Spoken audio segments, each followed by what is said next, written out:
Weddings are supposed to be about love, about unity, joy, and family. But sitting at the farthest corner of the ballroom, next to an empty chair and a table centerpiece wilting under the heat of the spotlight, I realized this wasn't a wedding. It was a public execution, and I was the sacrifice. Everyone laughed, glasses clinked, and my sister Lydia glowed like she owned the world.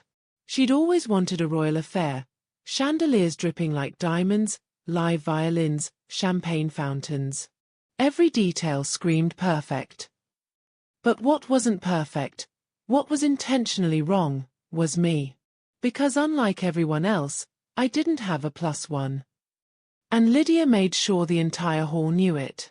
"Don't worry, Hannah," she'd said earlier that morning, smiling as her makeup artist dusted glitter over her cheeks. "We found the perfect place for you. You won't feel out of place." She lied. The perfect place turned out to be what the catering staff secretly called the reject table, a lonely spot by the door, near the speakers and the buffet trays. I sat alone while couples slow danced under the golden light, the echo of my sister's laughter burning holes in my chest.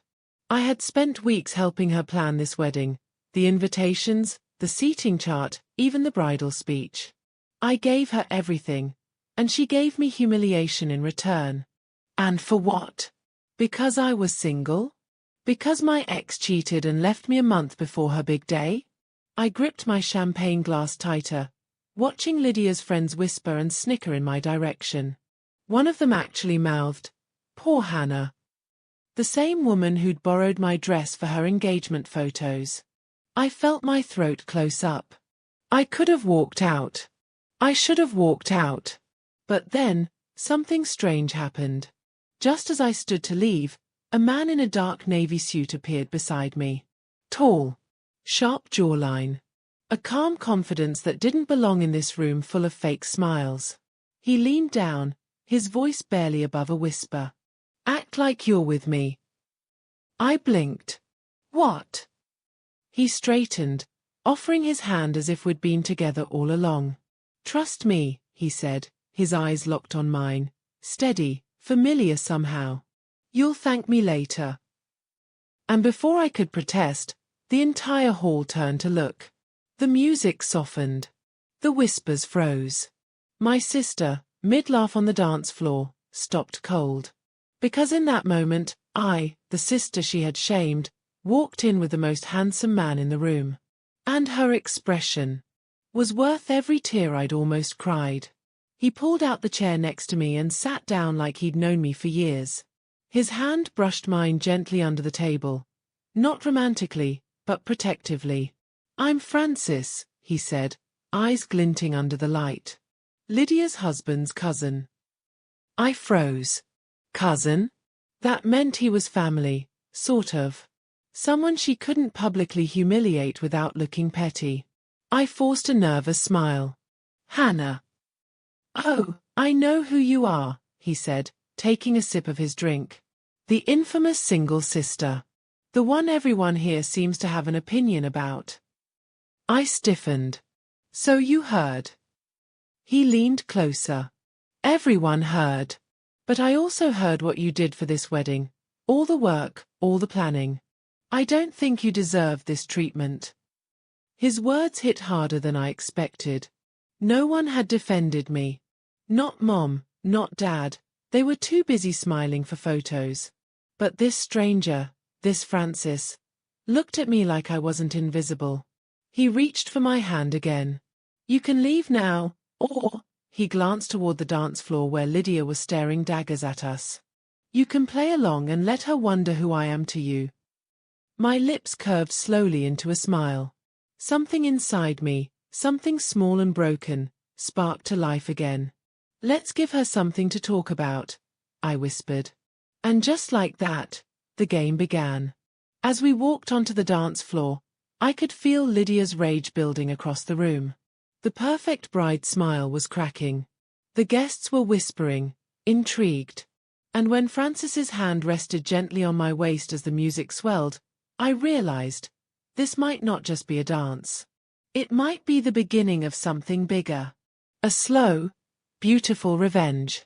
Francis's hand was warm against my back as we moved across the floor, the orchestra playing a slow, romantic tune that seemed to pull the whole room into silence. Eyes followed us, whispers spread like wildfire. I could practically feel Lydia's envy slicing through the air. Her perfect wedding, her perfect spotlight. And here I was, the sister she tried to humiliate, now dancing with the most magnetic man in the hall. "Everyone's watching," I whispered, trying not to meet my sister's gaze. "That's the point," Francis murmured back, his lips barely moving. "You've been their entertainment all night. Now, it's their turn to be yours." Something in the way he said it, so effortlessly confident, made my heart pound. This wasn't just kindness. This was precision. Almost like he wanted Lydia to squirm. As the music faded, polite applause filled the room. I turned to leave the dance floor, but Francis didn't move. Instead, he turned toward the microphone, the one Lydia had used for her vows earlier, and said, with a charming smile, "Before dinner, I'd like to make a quick toast." Lydia's face froze. Her husband, Daniel, looked confused. The crowd quieted. Francis lifted his glass, his voice steady and rich. "To love that doesn't need to humiliate others to shine. To family that protects instead of punishes. And to second chances, even when we least expect them." He clinked his glass softly. And though his words were sweet, the message was razor-sharp, and every guest knew who it was aimed at. Lydia's fake laugh echoed awkwardly through the hall. "Well," she said tightly, "thank you, Cousin Francis. How poetic." He smiled at her, a polite, dangerous smile. "You're welcome, Lydia." The rest of dinner passed in slow motion. Lydia's perfect smile began to twitch at the corners. Daniel tried to calm her, but her eyes kept darting toward me and Francis. I'd been invisible my whole life, always Hannah, the helper. But tonight, I wasn't invisible anymore. Francis leaned close while dessert was served. "Enjoy the show," he murmured. That's when Lydia snapped. She slammed her glass down, startling everyone. "So, Hannah," she said loudly, "who exactly is this mystery date of yours? I don't remember sending him an invitation." Don't forget to like, subscribe, comment and hit the notification bell. The room went dead silent. My cheeks flushed, but before I could stammer out a word, Francis calmly placed his napkin down and said, "Actually, you did. I'm Daniel's cousin. Remember?" Her eyes widened. "You're what?" Daniel cleared his throat, uneasy. "Honey, he's my late uncle's son. I told you about him." The color drained from Lydia's face.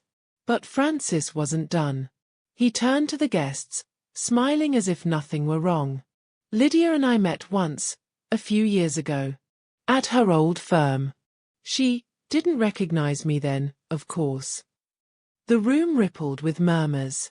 Lydia's old firm, the one she'd left suddenly after some scandal she'd brushed off. I glanced at her. She was frozen, jaw tight, knuckles white against her chair. Francis continued, "It's funny how life brings people back together, isn't it?" Lydia's forced smile returned, brittle and trembling. She was trapped, publicly, socially, and emotionally. As dinner ended, Francis leaned in once more and whispered just for me, "She humiliated you to make herself feel untouchable. But even the untouchable fall. And I have a feeling she's been waiting for this moment as long as you have." My breath caught. "Why are you doing this for me?" His eyes softened. "Because, Hannah, I've seen what she's done to people who trusted her. You're not the first."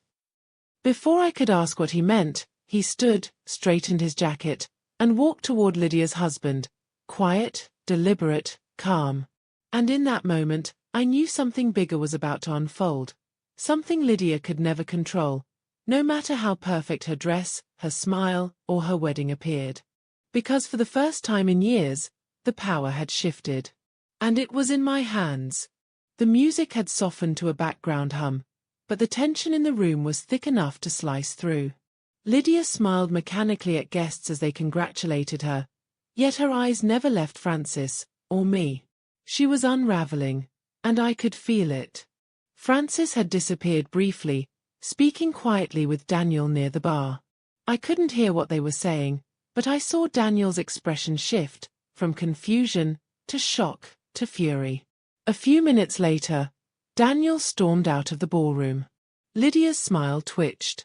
She tried to excuse herself from the group of bridesmaids surrounding her, but Francis returned just in time, calm, collected, holding 2 glasses of wine. He handed me one, then turned to her. "Beautiful ceremony, Lydia," he said smoothly. "Almost perfect." She stiffened. "Almost." "Yes," he said softly, tilting his glass. "Except for the part where you pretended not to recognize me." A murmur rippled through the small circle of guests nearby. Lydia's expression froze. "Francis, I have no idea what you're talking about." He smirked slightly. "You do. It was 3 years ago. Bennett and Rowe Consulting. You were the project manager who took credit for my proposal. The one that got you your first promotion." The room stilled. Lydia's lips parted, her face draining of color. "That's absurd," she said, forcing a laugh. "You can't prove that." "Oh, I can," Francis replied calmly. He slipped his phone from his pocket and tapped the screen once. "Because unlike you, I kept the original files. With timestamps." The nearby guests exchanged uneasy glances. Lydia looked around helplessly, her perfect facade beginning to crumble. Francis's tone was still polite, but lethal. "I didn't come here to humiliate you, Lydia. But when I saw what you did to your own sister tonight, I realized, you haven't changed. You still believe kindness is weakness. That stepping on others makes you taller." Lydia's jaw trembled. "You don't know what you're talking about." "Oh, I do," he said. "And so does Daniel." Her head snapped up. "What did you tell him?" Francis didn't answer. But her husband's voice did, from behind her. "Everything." Everyone turned. Daniel stood there, face pale with fury. "He told me what you did at your company. How you sabotaged your co-worker to steal his job. How you lied about it for years." Lydia's eyes widened. "Daniel, He raised a hand, shaking his head. "And that's not even the worst part. He showed me the messages, how you bragged about using me to climb higher." The air left the room. Lydia's bridesmaids looked away, pretending not to hear. The photographer lowered his camera. For the first time that night, I pitied her, just a little. Lydia reached for Daniel's arm, but he stepped back. "I thought tonight was about love," he said bitterly. "But it's always been about control, hasn't it?" Then, without another word, he walked away. The hall was silent. Even the music had stopped. Lydia stood there, shaking, mascara bleeding down her cheeks, her perfect day dissolving around her. She turned on me next, her voice breaking. "You think this makes you better than me, Hannah? You think he did this for you?" Francis stepped forward, his voice low and final. "No. I did this for the people you broke on your way up." Hannah was just the one brave enough to stand back up. Lydia's glare softened, then crumbled into quiet sobs. "I didn't gloat. I didn't need to. For the first time in years, justice didn't scream, it whispered." Francis placed his hand gently on my shoulder. "Come on," he said softly. "Let's get some air." As we walked out of the ballroom, I heard the faint sound of Lydia's crying behind us, the echo of a queen watching her crown fall. Outside, under the soft night sky, I turned to Francis. "You didn't have to do all that." He smiled faintly. "Yes, I did. Some debts deserve closure." I hesitated, then asked, "So, what happens now?" He looked at me, really looked at me, and for the first time, His composure slipped just a little. "Now," he said, "we start over. And maybe this time, you sit at the table you deserve." And under the stars, I finally let myself breathe. Lydia had taken my dignity once, but tonight, I'd taken it back. Not through revenge. Through truth. The night air was cold against my skin, the kind that stings but also clears your head. I leaned against the marble railing outside the ballroom, the distant hum of the celebration, or what was left of it, fading behind me. Inside, my sister's fairytale wedding had turned into something else entirely, a mirror shattering in slow motion. Guests were already leaving early, whispering. The perfect bride had finally cracked. Francis stood beside me, hands in his pockets, calm as ever. The moonlight caught the sharp lines of his face, but his expression was softer now, almost regretful. "Are you okay?" he asked. I let out a shaky laugh. "I don't even know what that means anymore." He nodded slowly. "You handled that with grace. Most people would have celebrated." "I wanted to," I admitted. But seeing her break like that, it didn't feel good.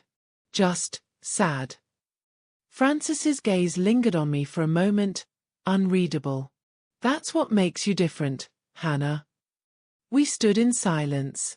The wind rustled through the trees, carrying faint echoes of the band packing up inside. For the first time that evening, I could breathe. No eyes on me, no whispers, no labels. Just quiet.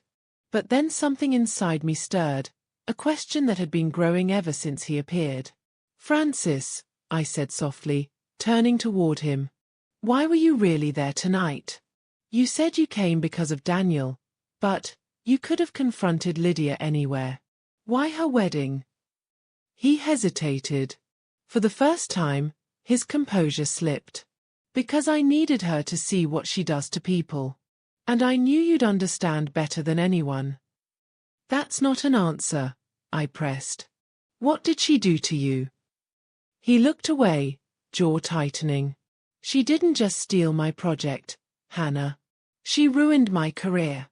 When I tried to confront her, she called me unstable, told the firm I was obsessed with her success. I lost everything.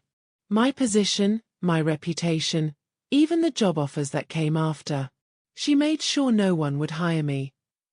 My stomach twisted. You never told anyone." He smiled faintly, a touch of bitterness in his eyes. "Who would have believed me? Lydia's good at one thing, pretending." A lump formed in my throat. So this, tonight, was revenge. He met my gaze. "No." It was balance. We stood there for a long moment, the air thick with truth. "Finally," he said, "I didn't expect to see you, not really. But when I saw her treat you the same way she treated me, I knew I couldn't stay silent." I swallowed hard. "Thank you." He looked down at me, a small smile playing on his lips. "You don't owe me thanks. You just reminded me that some people still have kindness left in them." For the first time that night, I smiled, a real one. We walked to the parking lot together, and before I got in my car, he said quietly, "I meant what I said inside. You deserve better, in every way." And then he left. 3 weeks passed. The wedding scandal became family legend. Lydia and Daniel separated before their honeymoon. Mom pretended to be shocked, though I could see the guilt in her eyes for letting Lydia get away with so much for so long. As for me, I found peace in unexpected ways. I started writing again. I stopped apologizing for taking up space. For once, I felt seen. Then, one morning, I got a letter. No return address. Just my name in neat handwriting. Inside was a single sheet of paper and a business card. "Dear Hannah, you reminded me why I started again. I told you I lost everything, but what I didn't tell you was that I started over quietly. The company is called L&F Innovations, Lydia and Francis, the initials she once claimed. Only now, they stand for loss and forgiveness. I'd like you to join me. I think we'd make a good team. F. I stared at the letter for a long time, my heart pounding. The irony wasn't lost on me. Lydia had destroyed him for her ambition, and now, through me, he was rebuilding it all. And somehow, he wanted me to be part of it. I folded the letter carefully, a quiet smile curving my lips. Because sometimes, the best revenge isn't destroying someone's life. It's building yours so beautifully, they can never touch it again. And that's exactly what I plan to do. 6 months later. If someone had told me that the reject sister, the one who sat alone at the back of a wedding, would now walk into a sleek glass office with her name on the door, I would have laughed. But here I was.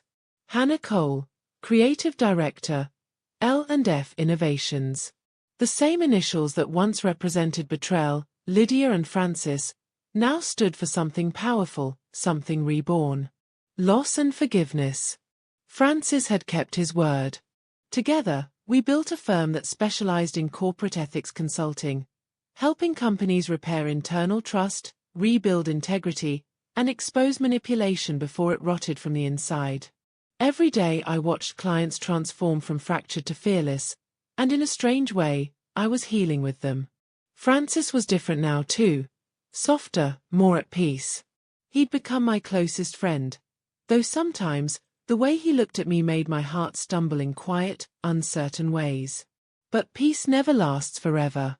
Especially when the past doesn't want to stay buried. It happened one grey Tuesday afternoon. I was reviewing a proposal when my assistant buzzed in.